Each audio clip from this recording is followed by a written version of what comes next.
Hey guys, so today we're going to be talking about printmaking. Um, and one of the things about printmaking and the idea behind printmaking is that we're not just making one, but the idea is that we're making multiples. How to take an object and repeat it, or an image and repeat it over and over and over again. That's where the artistry, the skill comes in. So not just one, but the ability to create multiples. So in order to talk about printmaking, there's a whole set of vocabulary that most people don't know. So we're going to go through the full vocabulary. Most of this vocabulary is going to be brand new for you. Okay. So the very first one's going to be a matrix. And this word sounds familiar just because of the movie. But matrix is basically the object that you're using to create the prints from. Okay. So the matrix would be a stamp, basically, right? So the one you go buy at Michael's or Hobby Lobby or whatever, and then you create stamps. That stamp, that rubber stamp, is your matrix. So matrix can be made out of metal, out of wood, stone, or rubber, and many other materials. I mean, you can even use vegetables as matrix. These are the materials that you can create your image from, and then you can stamp or print from those matrices or matrici. The next thing that's very important is going to be registration. Registration is a set of marks made from the matrix. They're printed on the surface in order to make sure that there's alignment when you're doing multiple colors. When you're just doing one color, you don't need those. But let's say you're doing a print that has multiple colors. So you need to have the registration mark. And the registration marks basically look like little X marks on the edge, or sometimes they look like little lines like this on the edge, or sometimes they just look like little L's on the side, or simply just a period, right? So those could be types of registration marks. Okay. And if you think about it, let's say we were doing the color blue. So first we do the color blue, make sure that we line those things. And then next time we're going to do the color yellow. So we line up our edges and then color yellow and so forth and so on. The next thing is a proof. The next vocabulary word. So proof is a printing test.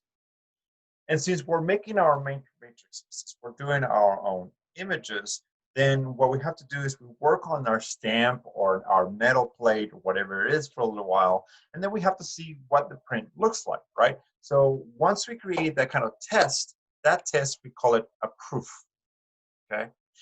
You might have heard this before, especially if you have gotten t-shirts made or if you've gotten invitations made or anything printed for the matter of fact. The printers are going to send you a proof. They're going to say, hey, does this look good? Now, if it's good, then you go ahead and print it.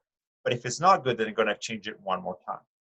Now, every time that you make a change, okay, each one of those proofs are called progressive proofs, right? So you make a change to a part of your stamp or your metal plate, whatever it is, and then you print, then that's one proof, then another progressive proof, and so forth, so on, and so forth, and so forth.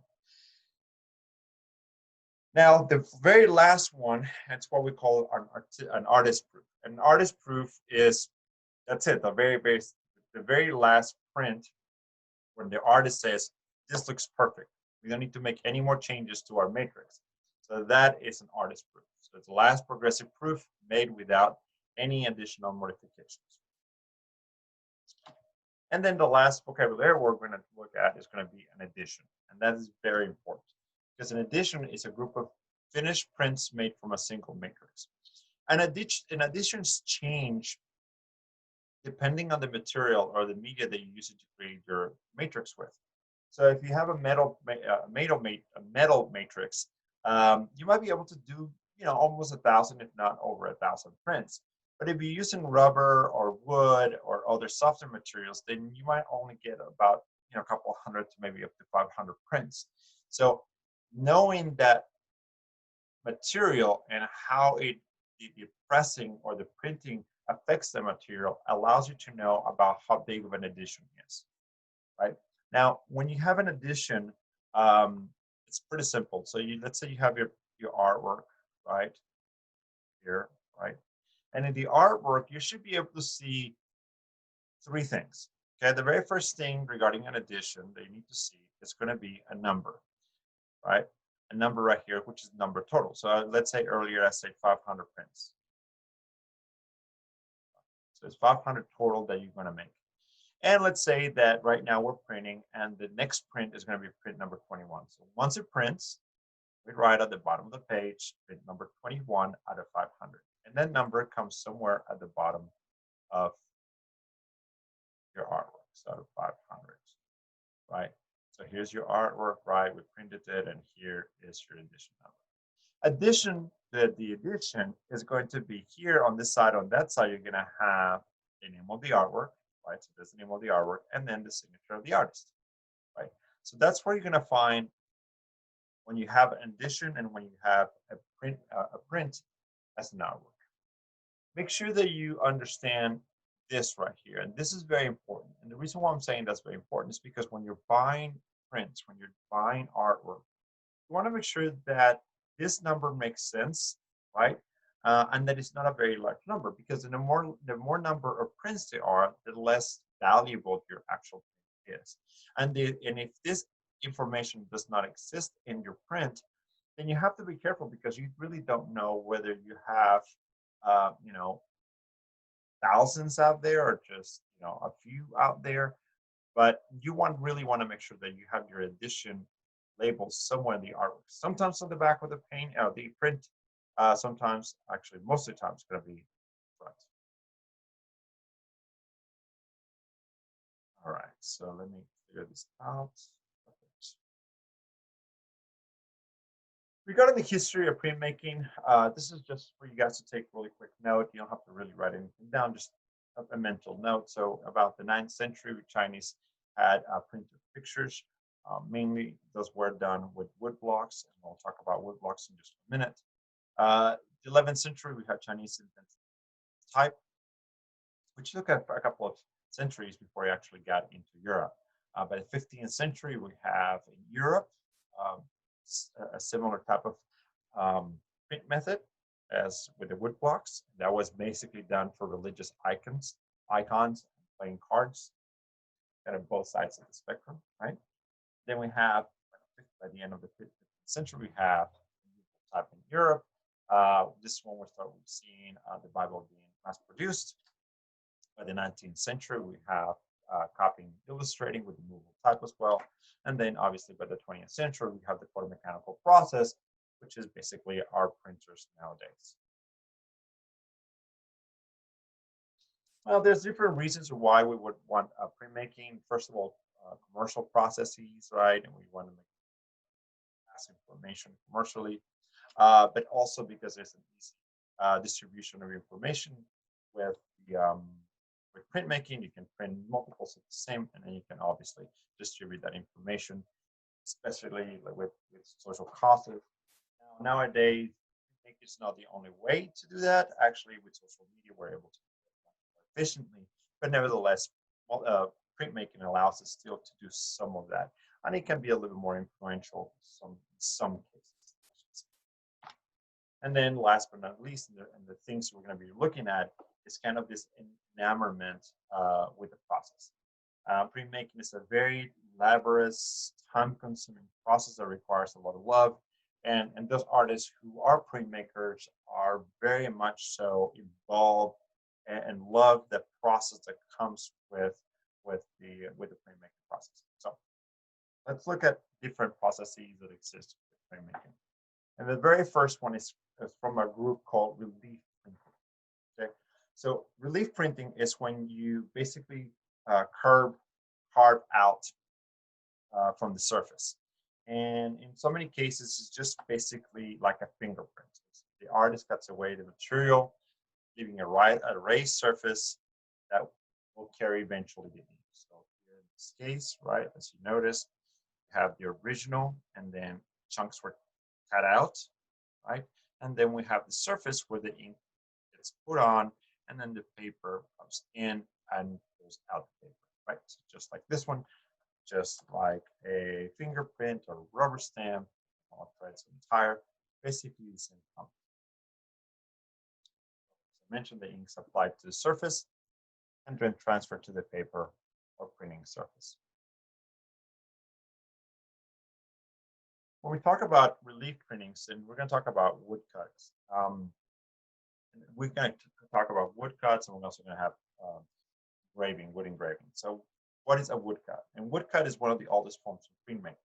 Now, when we talk about woodcuts, we're using wood blocks, and with wood blocks, we're using the edge of the wood, and we're using that part where the veins, basically, right, of the wood goes at the same kind of direction as the wood block. So let me kind of illustrate that a little bit.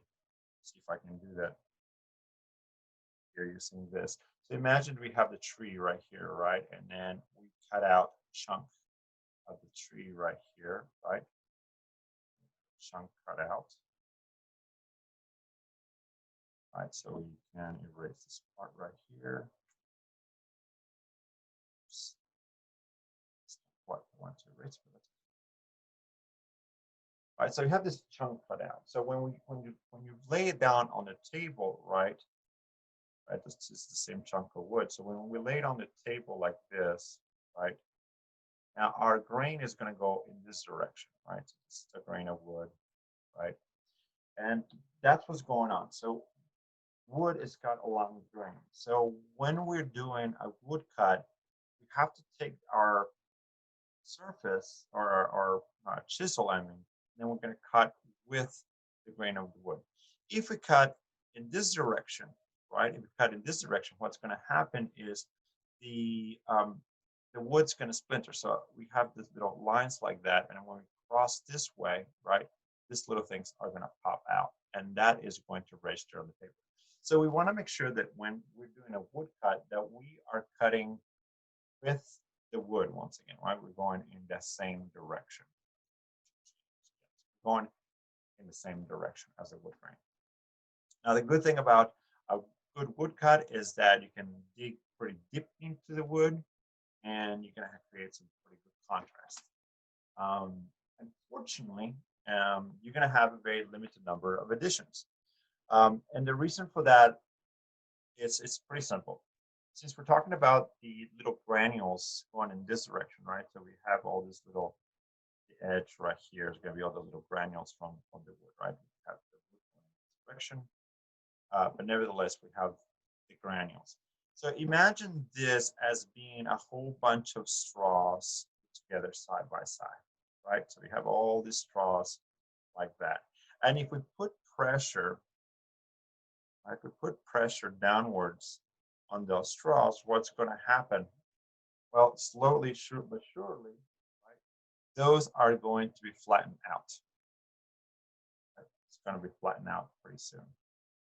And if that's the case, then as we press onto the wood, we're going to lose the quality of our woodcut, of our print, right? So slowly the clarity of that image is going to go away. So that's why we can only do hundreds of prints rather than thousands. This is very, very limited. All right, so let's move forward. Here's a great example of a woodcut. A couple of things to point out in here. Right here, you see these edges, right? This is basically a way of doing registrations when you're doing a woodcut. So all your wood blocks will have the same indentation, and you can actually line up your wood blocks with basically an edge, and that will keep all the colors lined up. Now here, we have a multiple color woodcut. So this is really impressive. Remember that with woodcut, you want to cut with the grain of the wood so that the image is clean, right? So we have some of the lines in this direction, some of the lines in that direction. But not only do we have the direction, but also we have a print for every single color. So we have a print, right? A wood block or a matrix for the yellow, right? A wood matrix for the blues. Another one for the dark blue, another all of those have to match up so that it looks like a coherent image. So lots of skill going in here. Now, the other thing you have to think about is when you're doing this kind of objects, that everything in here is mirrored. So when this artist was creating this object looked backwards. It was mirrored to it. So when it all comes back down together as the image, is the right side. This Ottawa Hiroshige. And here's an example of a contemporary piece using a woodcut. One of the things I like about this object, this image, is that it's pretty simple, right? So you can see the roughness of cutting with the wood, but also you can see the grain of the wood. So pretty honest material, so we know what it is. We're not hiding the fact that it was a wood block. It's but also we can see the roughness of the application of the skill. Wood engraving, it's similar, but it because of the way it's done, you have the ability to create way more many prints, and therefore you can use it in things like books, where you have very large editions. In this case, most of the time we would use a much denser wood. Boxwood tends to be something that's good, but also at the same time, instead of using the long wood, right, the edge of the wood, what we're going to be using is going to be the end grain. So that works slightly different, and I'll explain that in a second. So the way it works, since in the previous one, as I was mentioning, right, when we were doing the woodcut, we were cutting onto kind of the grains of the wood. In here, with wood engraving, we're using kind of the edge side of the wood. So if I may do a similar drawing to what we were doing earlier, right? So here's our trunk. Instead of cutting the chunk out of the wood here, what we're going to do is we're going to cut a circle out of it, right here out. And then what we're going to be working on is on the actual circle, right, that we cut out of here. Now, as before, right, we had little grains of the little granules or tubules, and these ones are going to be in here instead of on the side. So because they are just little tops of the wood or the grain, right, then we can go in any direction that we want. We can go in this direction, we can go in this direction, we can go in that direction, and there's going to be no problems with the tubules or the little grains to actually create splinters that you're going to show up later on your image. So this one's a lot better. Now, the other thing to think about, and that is important and that is good with wood engraving, is that once again, because the tubules are vertical, right, instead of horizontal like we had them before, kind of, right? Instead of going sideways like we had them before, right?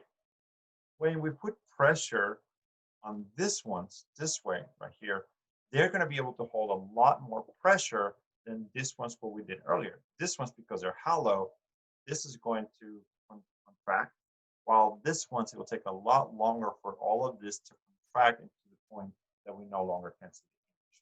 So that's why wood engraving, you can make a lot more prints with wood engraving than you would do with wood blocks. Okay, so there you go. So it allows a large number of editions. Here's a beautiful example. And then here we go. This looks to be possibly an artist proof. And the reason why I mentioned that, because there's no addition number here, so possibly it's an artist proof, or it could be a museum proof as well. I'm not going to go into museum proof. However, we don't have a serial number here at the bottom. Nevertheless, one of the beautiful things here is going to be obviously the engraving. One of the things that we saw before when we're talking about drawing, right, when we're talking about shading, in the case of printmaking, you can't shade the way you do with pencil, right? So that's why I went over all of the other ways of shading with stippling and hatching and cross-hatching and so forth and so on, because in this case, you have to use those methods in order to create a sense of value. So here we have, obviously, not cross-hatching, but in here we have contour hatching, right? And then we might have maybe some hatching. In this case right here, we might have some hatching and stippling as well. We're going to look at some of those details as well. Anyway, so here's a great example when shading, it's not done like with a pencil, right? But rather with those other ways of creating value. Now, the other way of relief printing is a lino cut, and a linoleum cut or a lino cut is very contemporary because we're using a rubbery material that's synthetic. And it's very contemporary, very modern. It's very easy to cut, and because it is just kind of this rubbery material, you can go in any direction. It's very, very soft, has no grain to have to worry about. And you can do all kinds of different harshness to the material that are very, very delicate. So you can create a lot of very nice, wonderful, tiny details. Now, unfortunately, even though it is a chemically based material, the pressure and the inks and the water are not very good for the rubber. So unfortunately, you can only do hundreds of editions. You cannot do thousands of editions. I don't know if you ever seen an old rubber stamp. They dry up, or if you ever work with a rubber stamp multiple times, you'll see that it will go bad really quickly. So something to keep in mind. Here's a beautiful example of a lino cut. I absolutely love this work because when we talk about contour hatching, this face is created 100% with contour hatching and just kind of following the lines of the figure. Additional, there's plenty of texture throughout this work that creates the image and the value. And it's such a kind of simple looking artwork, but at the same time, very detailed and very highly skilled. I've been lucky enough to have seen one of those in person in San Antonio, one of the prints. Obviously, this one doesn't have any color, but nevertheless, beautiful, beautiful. Here's another example of relief print. In this case, we have Betsomer Romero's tires. Basically, they are infinite prints, right, or infinite matrix, right? That you can continue making the same print over and over and over again. But obviously, you can create beautiful matrix with rubber tires to create this amazing, amazing stamps. Now you can see all the details on this tires. Excellent. The next set of prints is what we call intaglio. So we've had relief. Now we're going to look into intaglio. And intaglio, in some ways, is kind of opposite to relief printing. And intaglio comes from an Italian word called intagliare. And if you speak Spanish, entallar is basically the same word, which means to cut into, to drag into something, right? Entallar. And as I just mentioned, it is the opposite from relief, in where the negative areas where you're cutting into the material is what's going to be printed. Relief printing, what you're cutting out of the material, the negative space you're cutting into the material is going to be the negative space in the image. But here in intaglio, it's not. It's the opposite. And that would make sense in just a minute. Now, in order to make intaglio, you do need a metallic surface. That is one of the things that are very, very important, very different from a relief printing. Relief printing, you use wood, rubber, this kind of materials. But in here, with intaglio, you're actually using metal. And you want to use a metal that you can carve into. So copper is the more classical one. It's very soft, but you can also use zinc, steel, or aluminum. We'll talk about steel in just 1 minute when we talk about engraving. But most of the types of intaglio prints that you're going to see are going to use the more softer kind. Plastic can be used as well. Not as good, but nevertheless, it can be utilized. So the way it works is you really want to make sure that it's a surface that you can scratch, like I mentioned, okay? And you scratch on the surface. And then the next thing, what you're going to do is you're going to clean the surface, and then you're going to leave the ink on the grooves. So just to kind of illustrate that, change the color of it. So this is, let's say, our surface, and we're going to cut into the surface, right? So cut this area out.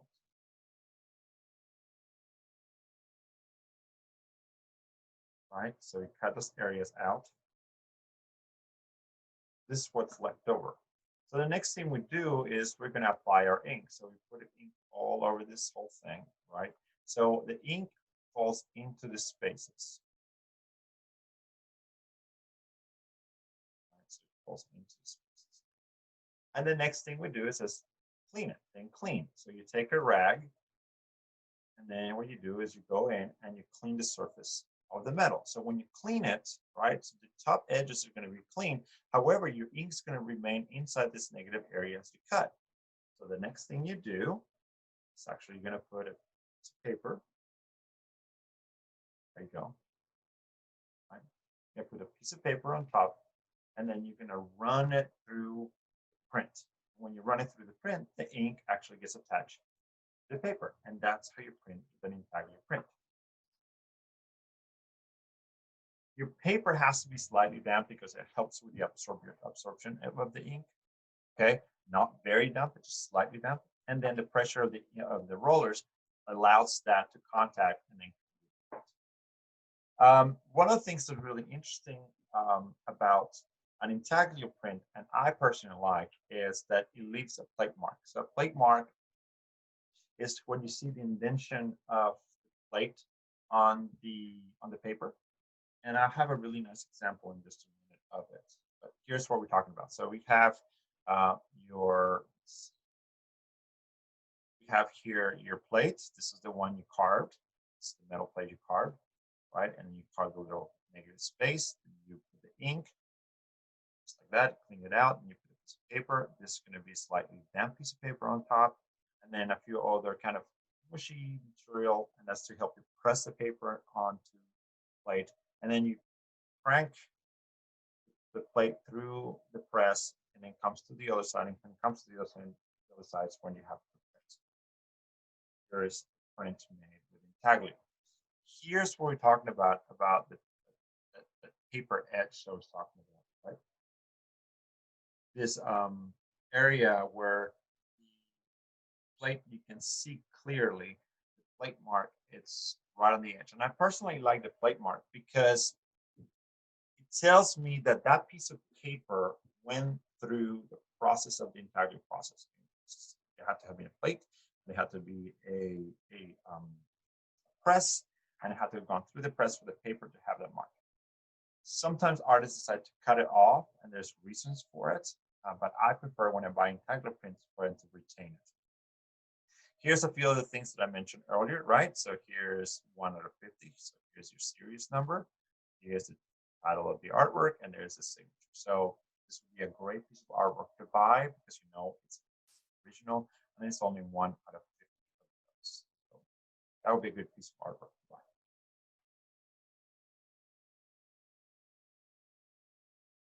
Engraving, as I mentioned earlier, is a type of intaglio print as well. But with engraving, you're going to use a much stronger type of material. I mean, you can still use copper and the other softer ones, but with engraving, you're cutting really hard into the material, okay?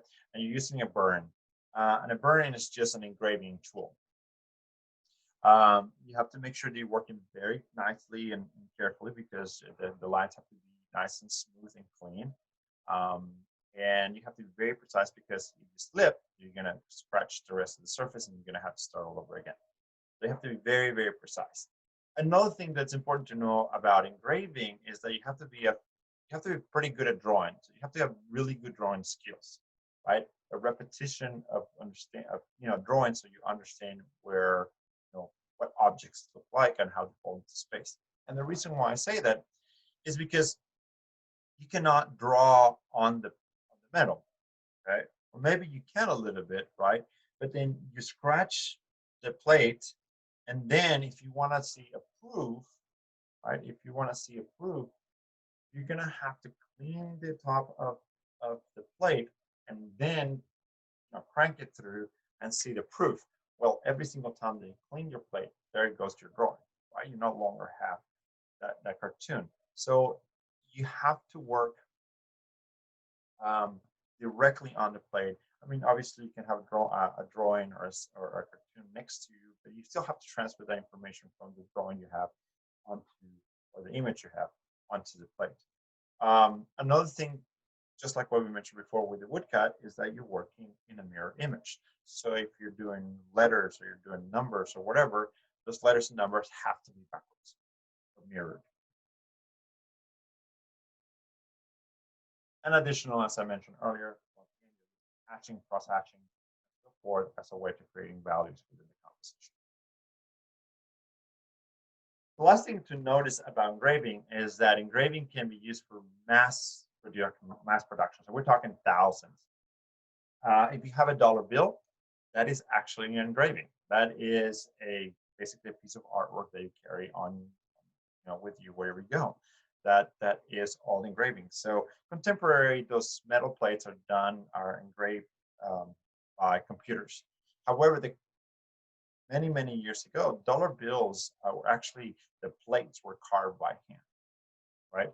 Now, if you notice, your dollar bills also have a serial number, and that has to do just like the serial number that we're talking about, a series, right?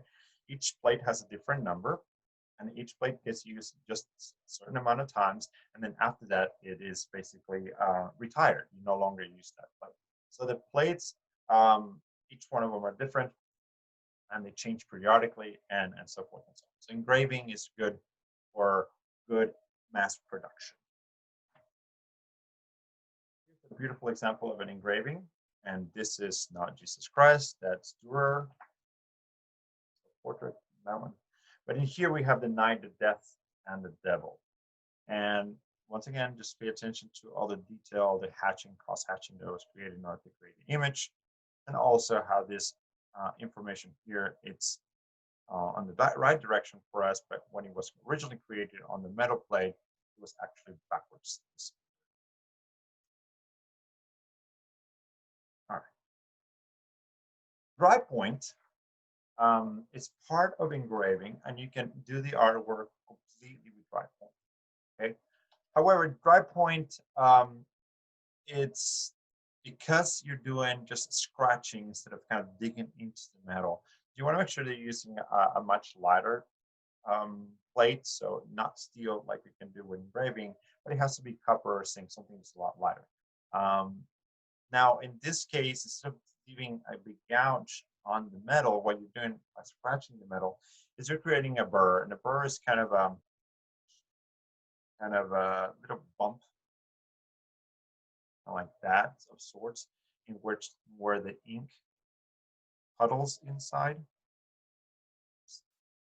The ink puddles in here, right? It's kind of like plowing a field type of thing, right? So there you go. So it's a rough edge similar to the earth left plowing, and that's where the ink relies. Now, the problem with that is that because there's just this kind of little soft edges to it, as we press with the print, right, as we pass it through the rollers, then this area right here, this little thing, slowly, surely get pressed down. So this thing slowly pressed down until we completely lose the details that we want, right? So that's the only problem with dry point. Now, in some cases, you can start with, for example, an engraving, right? And then you create details using dry point. But that's a choice that the artists have to make, because let's say that I wanted to do, let's say, 700 prints, right? Well, if I want to do 700 prints, I better use just an engraving.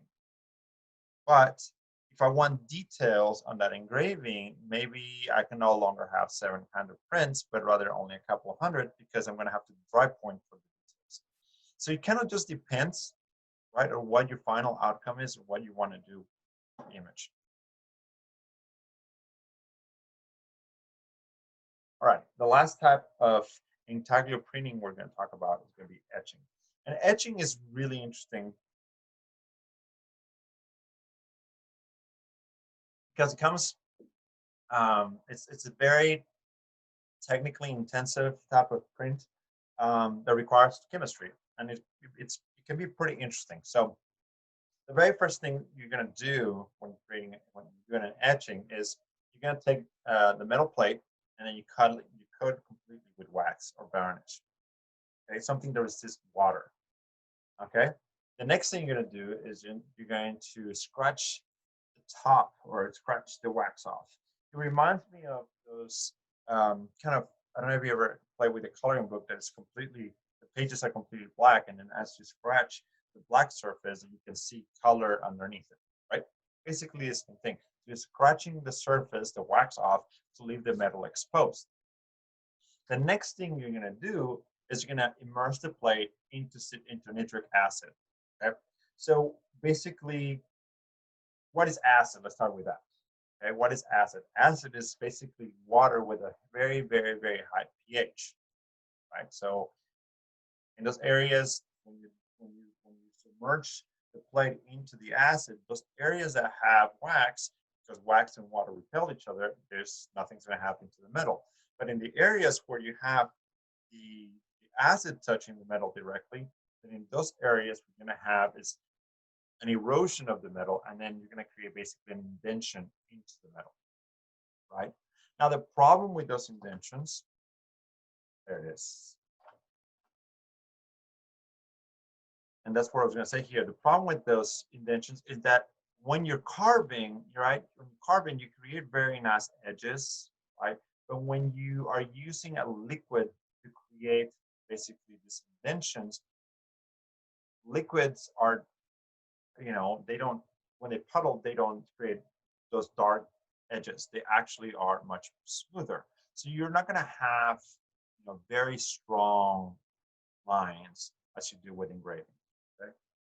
So when you're creating a print, right, you have to understand either do I have the clarity of the engraving or do I have the kind of flexibility of the etching? Because I can create an etching a lot quicker because the only thing I have to do is, a very soft tip, and I can just clean off the wax really fast with the drawing or whatever image I'm doing, and then at that point just dip it into the acid, and then I can print, right?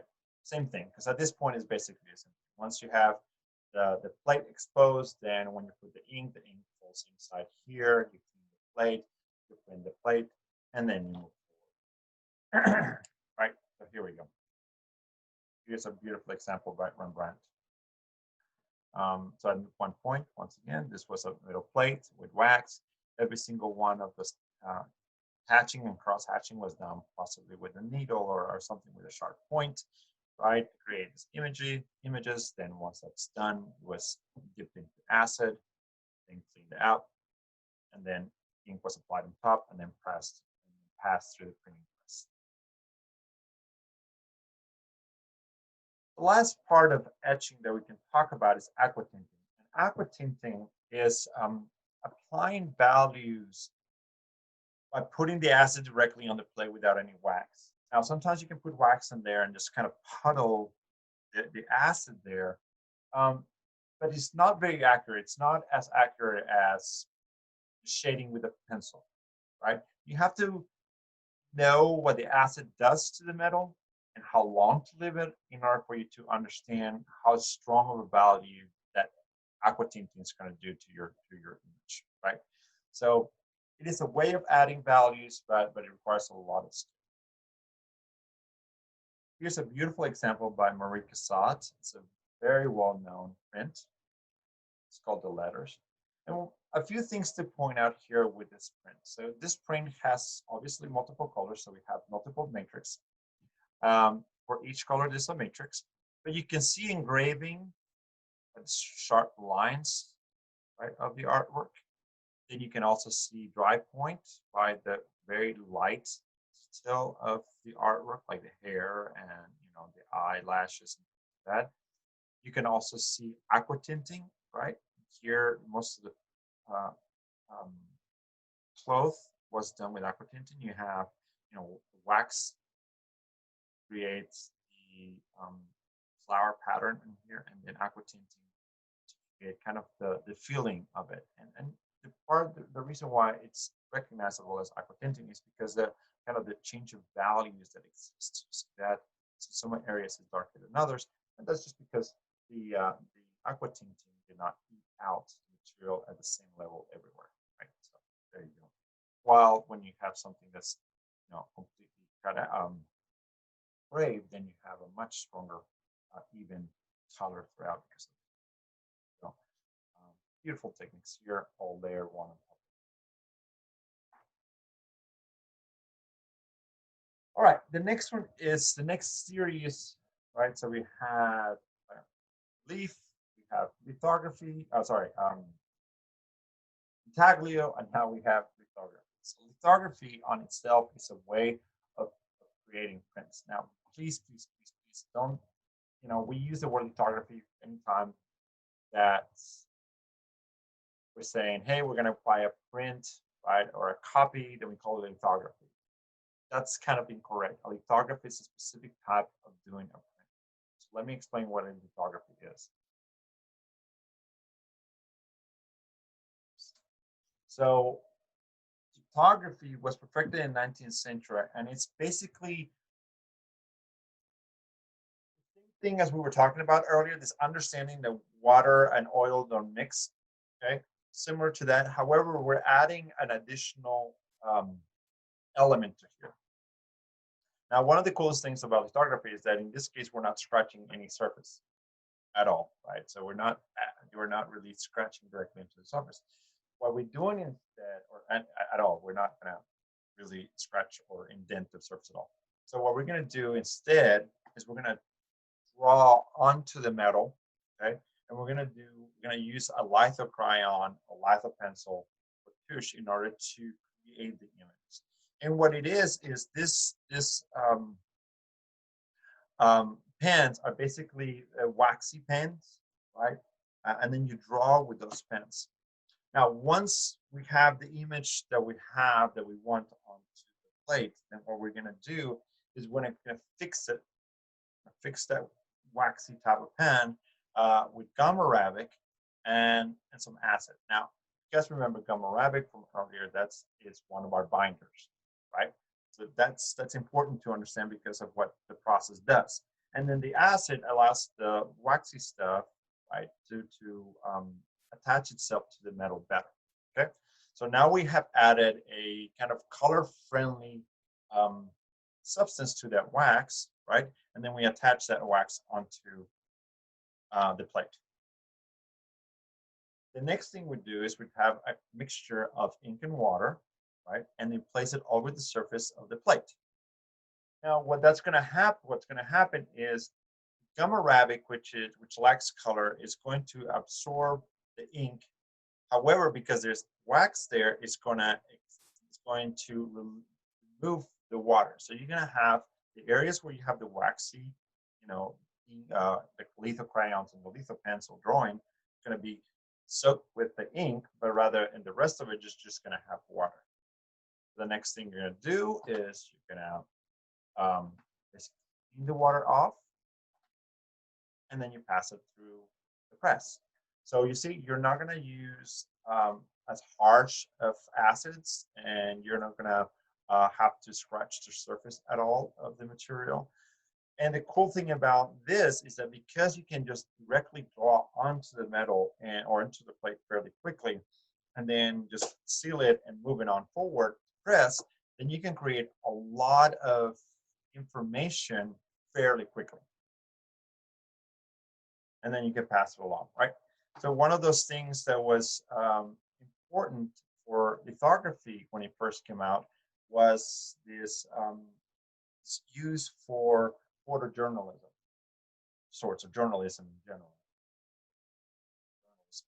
And we have here Demir, and Demir, as a journalist of sorts, he lived in Paris, and during the 1800s in Paris, especially the early 1800s, there was a lot of gangs going on in Paris, and for the police, in order for them to stop what was going on in Paris, they discriminately would come into locations where they thought there were these gangs and then killed everybody. Um, it was known, or it was suspected, that when they would go in there, they would kill everything inside, including people who were innocent. So the mayor decided to kind of follow the cops one day, go into his residency, and then the next day news, on the newspaper, he printed what he saw. Lithography allowed him to create his images literally overnight. He didn't have to scratch the surface. He didn't have to acid the plates or anything like that. He was able to do it fairly quickly using lithography, which is a lot more easy. Another individual from Paris that is very well known for lithography work is Toulouse-Lautrec. Toulouse-Lautrec lived and it was part of the Red Zone in Paris. If you have seen Moulin Rouge, the movie, he is one of the main characters in Moulin Rouge. And this character in history, he created a lot of the very kind of well-recognized Parisian posters that we still use today, like the Chat Noir and other ones like that, like coffee shop type of posters. And all of these posters were created with this very simple technique of lithography. Last but not least, regarding screen printing, we're going to have stenciling, sorry, not screen printing, but printing in general. We're going to have stenciling and screen printing. And they're both basically in the same family. Stenciling, as you guys know, is just we cut out the negative imprint of an object right onto a piece of paper, and then we can spray paint or transfer that image onto a wall or whatever material we want. And it's pretty good for lettering or repetition design and things like that, right? So things like this, right? The problem with images like this one is that you have to have kind of this negative areas like in here, right? Like this area right here for this object to be together in some ways, right? Because if we were to be sealed here, then you wouldn't be able to have the cutout. In order to solve that problem, then it's when we have screen printing. So screen printing is basically the same thing as stenciling, but we don't cut out those little areas to keep the image together. Instead, we completely leave them alone. And what we do is we apply that image onto the screen so that would allow us to pass the ink through onto the surface. So that way we can have things like the letter O or the letter G in this case completely intact without the need of having these connectors. Okay. Now, originally we would call it silk screening, and that's because we use silk material, and therefore it was called serigraphy. Sericulum is Latin for silk. And as you guys know, it's good for poster production. However, contemporarily, more than poster production, we use it a lot for t-shirts and other kinds of attire, printing attires. Oh, lastly here, for the screen process, that's different. What it is there's a gel that you put onto the screen, right? And then what you do is you place it onto a UV light bath, basically. And whatever areas the UV light hits that that goo or whatever, right? That material, that gelatin, it condenses, it hardens, right? And when it hardens, then you can wash the rest. And now you have your negative and your positive, and you can print. Another thing to keep in mind about printmaking in general, screen printing as well, is that for every single color you need a different matrix, right? So if you ever order t-shirts, remember that they're going to charge you for a screen. Okay, for every color, there's going to be a screen. So they're going to charge you per screen. And I'm sure you probably have seen this before or had that experience before. Here's a print with silk screen, right? Esther Hernandez. So let's look at some contemporary approaches. Let's look at the very first one. And I kind of like this one. Yes, I know there's nothing on the screen right now. I'm doing this kind of purpose this time. And this artwork is by Gilbert and George. So why can I not show you the image that the artwork, or why can I not show you the artwork? Well, pretty simple, because Gilbert and George work in digital imagery. So all the artwork is based computer based, right? So they create these images just like the one I'm showing you on the screen. Now, the problem or the issue or what they were trying to do artistically is they wanted to take this concept of a series, right? A serialized number, meaning a specific set of prints that were going to be used for one artwork, but apply it digitally. So let's say this, they made an announcement that only a certain amount of images were going to be sold of one of their works. Let's call it 1,000, right? So they said they were going to make 1,000 images available or downloads available. And they did, right? So they put it out there, 1,000 downloads happened. And then after that, they destroyed that the hard drive. So there's no longer a matrix that that image can be recreated from, right? So why cannot have a copy of the original or the image? Pretty simple. I didn't buy one, so I cannot show you guys what that looks like. And then some of you may be thinking, well, why didn't I go into the internet or somewhere else and find it? Well, another simple answer is because what if somebody was to put their, let's say, $5,000, $10,000, $100,000 print by Gilbert and George on the internet? Well, that wouldn't be good, because for every single print extra that exists of that artwork, then the less valuable my artwork is going to become. So I will never put their image or the image of that artwork online, right? So that's why I cannot find it. That's why I don't have access to it. Here's another kind of counter printing in some ways. Printmaking, just because of the fact that you have to put it through a press or you have to press onto paper, most printing is flat. It's flat. And there's, when you're looking at photography, when you're looking at things that are on flat surfaces, you'll lose the reality or the concept of what things really feel like three-dimensional, right? So for Nicola Lopez, she was in New York City, and she got to experience after 9/11 what New York City looked like. Ground zero, and the materiality and kind of the three-dimensionality of all these objects was very powerful. However, most of the people got to experience this on a flat surface, which was either TV or print or whatever it was.